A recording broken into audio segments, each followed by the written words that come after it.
আসসালামু আলাইকুম বন্ধুরা। আশা করি ভালো আছেন। মেডিসিনের কথা ইউটিউব চ্যানেলে আপনাদের স্বাগতম। আজকে আমাদের আলোচনার বিষয় হচ্ছে জিঙ্ক বি ট্যাবলেট। আজকে আমরা জিঙ্ক বি ট্যাবলেট সম্পর্কে বিস্তারিত জানব। এর কাজ কী, এর ব্যবহার এবং এটি কোন কোম্পানির ঔষধ সে সম্পর্কে বিস্তারিত জানব। তো বন্ধুরা চলুন শুরু করা যাক।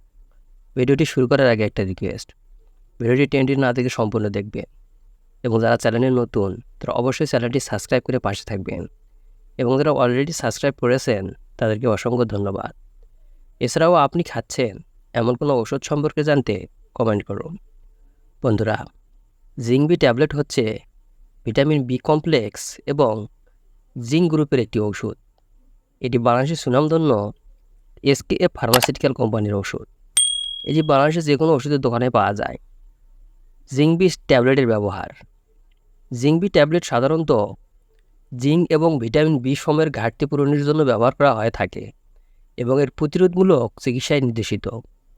জিংবি সাধারণত জিংবির কারণে শরীরের রোগ প্রতিরোধ ক্ষমতা কমে যায়, খাওয়ার অরুচি কমে যায়।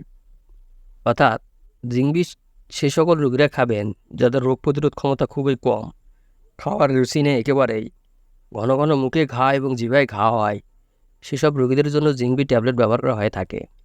এছাড়াও পাতলা পায়খানার জন্য এই জিংবি ট্যাবলেট ব্যবহার করা হয়ে থাকে।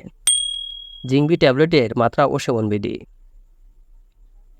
প্রাপ্তবয়স্ক এবং শিশুদের যাদের ওজন 30 কেজির উপরে, অর্থাৎ যাদের বয়স 30 কেজির উপরে ওজন, তারা 1 থেকে 2টি ট্যাবলেট প্রতিদিন 2 থেকে 3 বার সেবন করতে পারেন।